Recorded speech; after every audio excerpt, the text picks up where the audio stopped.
Welcome to Subramani. Let me start by saying the mutual fund industry has created tons of money for a lot of investors. Make no mistake about that. We can always keep talking about only 2% of India invest or 3% of India invest, but let's accept that today the SIP figure which is happening is 13,000 crores. Just let it sink into your head that is more than $1.5 billion per month, right? It was so good that all the FII selling was easily absorbed by the market without reacting very violently. So have they created jobs? Have they created wealth? Have they created opportunities for advisors? Answer is a resounding yes. Can it be done better? Of course it can be done better, but only after NAMO came in and pushed the jam. That is the Jan Dhan accounts, the Aadhaar and the mobile, and created that holy trinity. We started this cycle of virtuousness, and the financialization of the assets happened, right? So given all this, a lot of wealth in a lot of places have been created, and lot of mutual fund advisors are very happy about this, in the sense that there is one person who walked up to me and said, and he was about 80 kilometers from I think from Kanpur, and he came and told me that, you know, the amount of money that I made by selling mutual funds over the last 20-25 years is more than what many professionals in our small town have made. So that is also true. But having said that, there is no one place which captures all the good things which are happening in the mutual fund industry. In fact, social media is a place where only the best of Indian rubbish gets attracted. I don't know how. And I think the word social media should go out of the window, because we are no longer in social media. These are just advertisement media. The advertisers are now deciding what content will do, what kind of content is necessary. So the social part of social media is over. It is now media which is completely driven by advertising. So, but anyway, I'm not getting anything into the social media, but I thought I will read you through a thread on mutual funds written by people who, some of them claim to be doctors, but I have no clue whether they are PhDs or MBBS or stuff like that. I am not naming anybody. I don't know what defamation suits and all will come, but these are all being read out of a Twitter post or something in Twitter. So the first guy goes saying, so many mutual funds have invested in Paytm, Zomato, etc. at 3 times the current price using public funds. And you think you will create wealth by investing in these mutual funds? Obviously a provocative question, maybe to get hits, or that is the level of knowledge of the person who is tweeting. And the next person says, so many mutual funds have invested in multi-bagger stocks. So somebody is trying to perhaps defend, and there will always be stocks which goes against our view, but that's the market which we have to accept. And the reply to that is, mutual funds are full of scams. Now look at the language. Mutual funds are full of scams. Examples are Axis, Franklin and HDFC. Yes, even HDFC had a scam. Search about it. And 80% of funds, 80% of mutual funds underperform the index anyways. When he says 80% of funds, I think he means across all fund schemes, debt funds, equity funds, whatever, and they all underperform the index funds. Right, so that's what I think I would interpret it that way.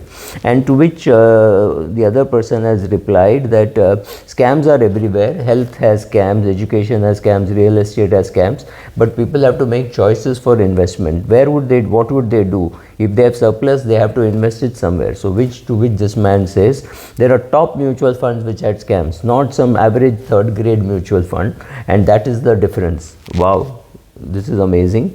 And to which the other person then says, top hospitals, top education centers have opportunities for scams because it is not easy to believe that there are scams in top places. Digging with negativity is easy, giving well-informed alternatives is difficult. So somebody has come and said, very impressed with what you have said. And then again, now here another genius of input: index funds are better than mutual funds. So which means the person reading this thread who doesn't know will believe that index funds are something outside the mutual funds, which is not true. Creating wealth is not easy via index funds too. But at least it is better than mutual funds.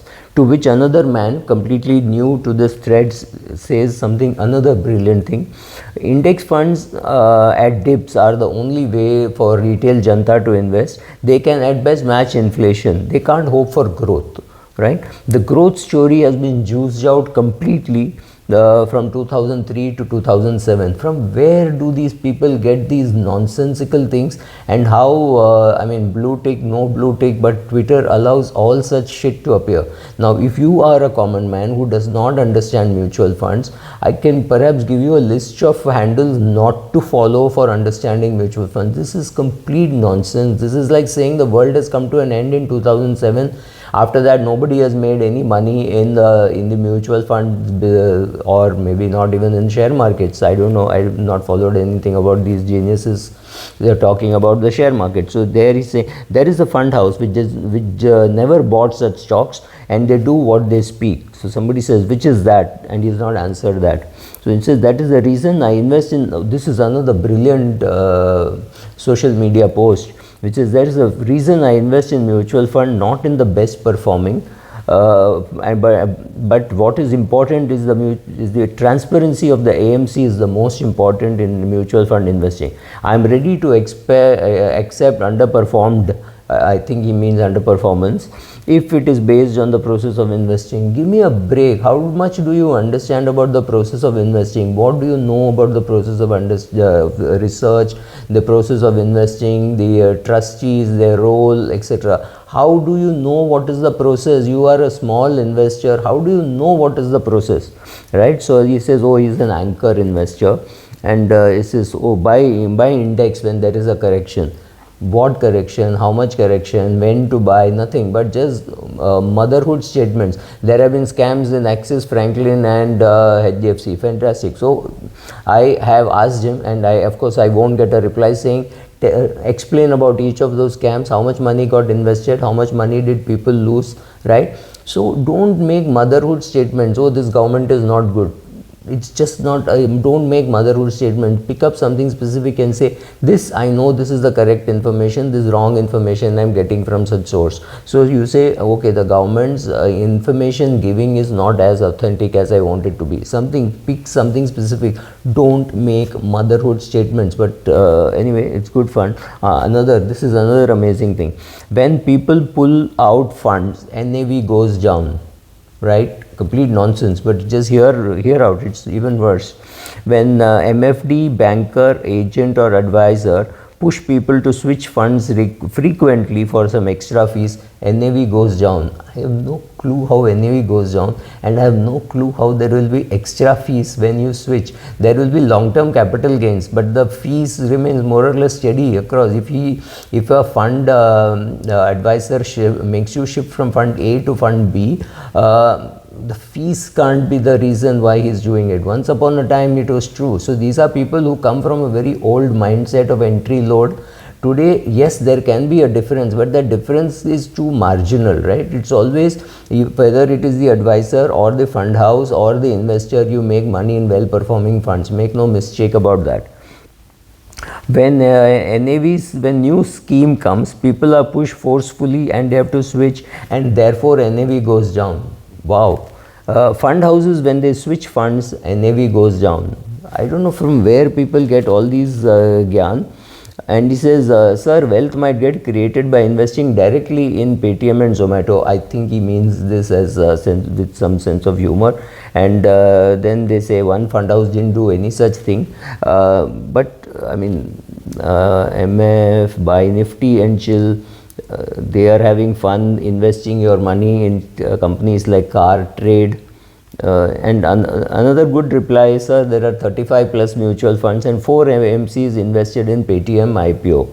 So let's not blame them. Google search, and those AMCs which invested in Paytm PB Fin, I don't know what is that, Nika, and just avoid those fund houses. Now this is another amazing piece. Let us say that there is a fund house which is managing 4.5 lakh crores and they put 10 crores in Paytm.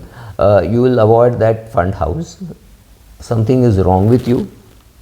So, I mean, somebody has then said unlimited supply of stupidity. Believe me, this thread is the most unlimited supply of stupidity. I think the fund industry has to wake up, do very good quality communication. Amphi and Bala, Nilesh Shah, Radhika Gupta, Swaroop Mohanty, please get into the act and start doing very good quality stuff on the good things that has happened because of the mutual fund industry. It is high time that people learnt about that also.